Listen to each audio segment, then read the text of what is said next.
Apa yang dimaksud dengan abnormalitas? Anda mungkin akan terkejut mengetahui bahwa hingga saat ini masih belum ada kesepakatan universal tentang apa yang dimaksud dengan abnormalitas atau gangguan mental.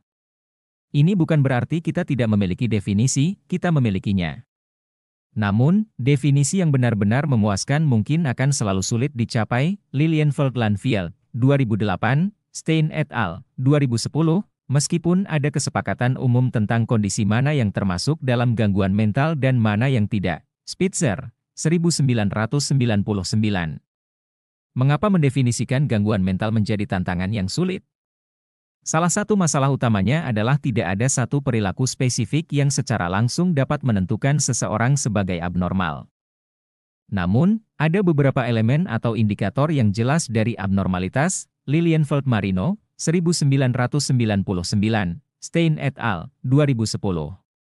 Tidak ada satupun indikator yang cukup untuk secara tunggal mendefinisikan atau menentukan abnormalitas. Namun, semakin banyak seseorang mengalami kesulitan dalam beberapa aspek berikut, semakin besar kemungkinan ia mengalami suatu bentuk gangguan mental. 1.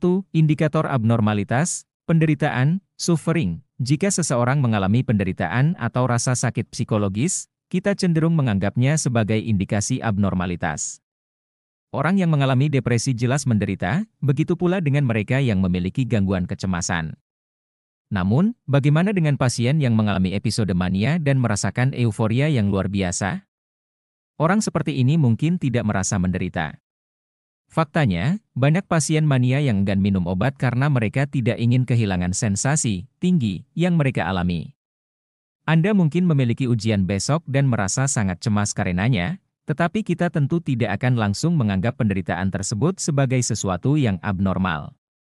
Meskipun penderitaan seringkali menjadi elemen dalam abnormalitas, hal ini bukanlah satu-satunya kondisi yang cukup, sufficient condition, maupun syarat mutlak, necessary condition, bagi kita untuk menganggap sesuatu sebagai abnormal. 2. Maladaptasi, maladaptiveness, perilaku maladaptif seringkali menjadi indikator abnormalitas. Contohnya, seseorang dengan anoreksia mungkin sangat membatasi asupan makanannya hingga tubuhnya menjadi sangat kurus dan harus dirawat di rumah sakit. Seseorang yang mengalami depresi mungkin menarik diri dari lingkungan sosial dan tidak dapat bekerja selama berminggu-minggu atau berbulan-bulan. Perilaku maladaptif mengganggu kesejahteraan seseorang serta kemampuannya untuk menikmati pekerjaan dan hubungan sosial. Namun, tidak semua gangguan mental melibatkan perilaku maladaptif. Sebagai contoh, seorang penipu ulung atau pembunuh bayaran yang memiliki gangguan kepribadian antisosial bisa saja beroperasi dengan sangat efektif dalam menjalankan profesinya. Apakah perilaku mereka maladaptif? Tidak bagi mereka, karena itu adalah cara mereka mencari nafkah. Namun, masyarakat menganggap perilaku mereka sebagai abnormal karena berbahaya dan merugikan orang lain. 3. Penyimpangan statistik, statistical deviancy, secara harfiah, kata abnormal berarti berada jauh dari normal. Namun, hanya mengandalkan kelangkaan statistik untuk menentukan abnormalitas tidaklah cukup. Sebagai contoh, kejeniusan atau kemampuan sempurna dalam bernyanyi dengan nada yang tepat sangatlah langka, tetapi kita tidak menganggap orang-orang dengan bakat langka ini sebagai abnormal. Sebaliknya, hanya karena sesuatu itu umum, bukan berarti itu normal. Misalnya, flu biasa sangat umum terjadi, tetapi tetap dianggap sebagai penyakit. Di sisi lain, kecacatan intelektual yang jarang terjadi dan merupakan penyimpangan dari norma dianggap sebagai suatu bentuk abnormalitas. Hal ini menunjukkan bahwa dalam mendefinisikan abnormalitas, kita membuat penilaian berdasarkan nilai.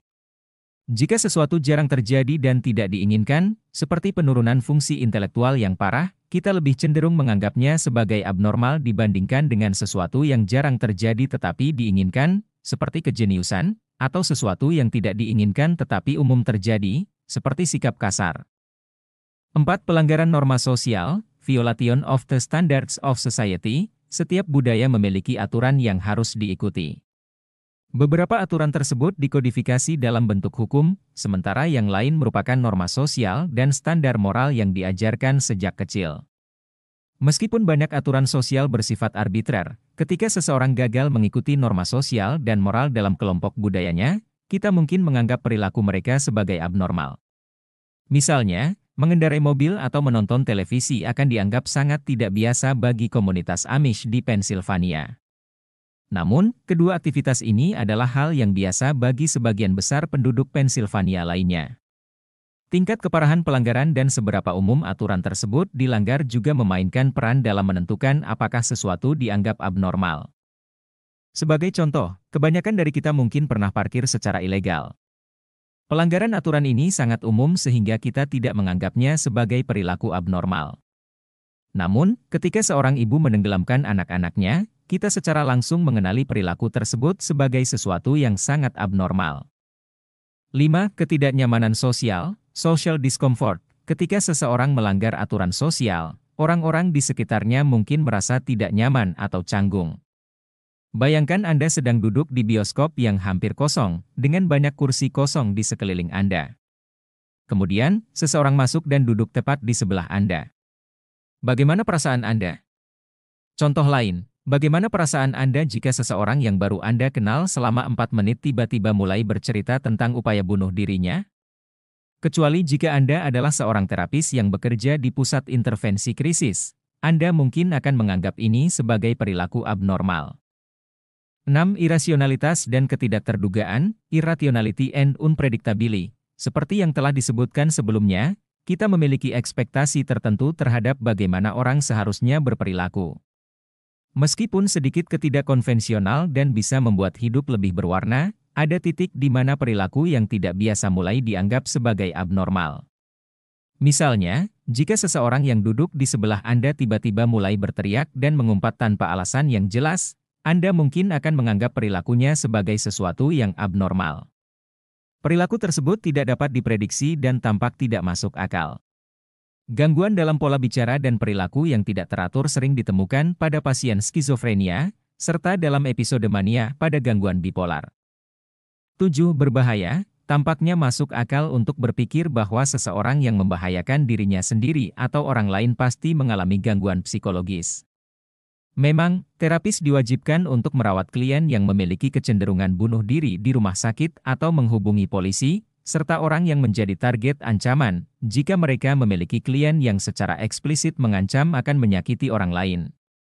Namun, seperti semua elemen abnormalitas lainnya, jika kita hanya mengandalkan faktor bahaya sebagai satu-satunya indikator abnormalitas, kita akan menghadapi masalah. Apakah seorang tentara yang berperang dianggap sakit mental? Bagaimana dengan seseorang yang sangat buruk dalam mengemudi? Kedua orang ini mungkin berbahaya bagi orang lain. Tetapi kita tidak serta-merta menganggap mereka mengalami gangguan mental. Mengapa demikian? Dan mengapa seseorang yang terlibat dalam olahraga ekstrim atau memiliki hobi berbahaya, seperti menyelam bebas, balapan mobil, atau memelihara ular berbisa sebagai hewan peliharaan, tidak langsung dianggap mengalami gangguan mental? Hanya karena seseorang mungkin berbahaya bagi dirinya sendiri atau orang lain, bukan berarti mereka mengalami gangguan mental. Sebaliknya, kita juga tidak bisa berasumsi bahwa seseorang yang didiagnosis dengan gangguan mental pasti berbahaya. Meskipun ada orang dengan gangguan mental yang melakukan kejahatan serius juga dilakukan setiap hari oleh orang-orang yang tidak menunjukkan tanda-tanda gangguan mental. Faktanya, penelitian menunjukkan bahwa pada orang dengan gangguan mental, kecenderungan berbahaya lebih merupakan pengecualian daripada aturan umum, Corrigan-Watson, 2005. Satu poin terakhir yang perlu ditekankan kembali adalah bahwa keputusan tentang perilaku abnormal selalu melibatkan penilaian sosial dan didasarkan pada nilai-nilai serta harapan masyarakat secara luas. Ini berarti bahwa budaya memainkan peran dalam menentukan apa yang dianggap abnormal dan tidak. Misalnya, di Amerika Serikat, orang percaya bahwa membunuh seorang wanita karena memiliki hubungan pranikah atau di luar nikah tidak dapat diterima. Namun, karokari, sebuah bentuk pembunuhan demi kehormatan di mana seorang wanita dibunuh oleh kerabat laki-lakinya karena dianggap membawa aib bagi keluarganya, dianggap dapat dibenarkan oleh banyak orang di Pakistan, Patel Gadit, 2008. Selain itu, karena masyarakat terus berubah dan menjadi lebih atau kurang toleran terhadap perilaku tertentu, apa yang dianggap abnormal atau menyimpang pada satu dekade mungkin tidak lagi dianggap abnormal atau menyimpang 1 atau 2 dekade kemudian. Dahulu, homoseksualitas diklasifikasikan sebagai gangguan mental. Namun, sekarang tidak lagi demikian. Beberapa generasi lalu, tindikan di hidung dan pusar dianggap sangat menyimpang dan memicu pertanyaan tentang kesehatan mental seseorang. Namun kini, perhiasan semacam itu sudah menjadi hal yang biasa, dianggap modis oleh banyak orang, dan tidak lagi menarik banyak perhatian. Apalagi perilaku yang sekarang dianggap normal tetapi dulunya dianggap menyimpang. Saat Anda merenungkan isu-isu ini, pikirkan tentang seseorang yang digambarkan dalam kotak The World Around Us di halaman 26. Apakah ia seorang pria pemberani dengan komitmen moral yang mendalam? Ataukah perilakunya abnormal dan menunjukkan adanya gangguan mental? Apakah orang lain memiliki pandangan yang sama dengan Anda tentang dirinya?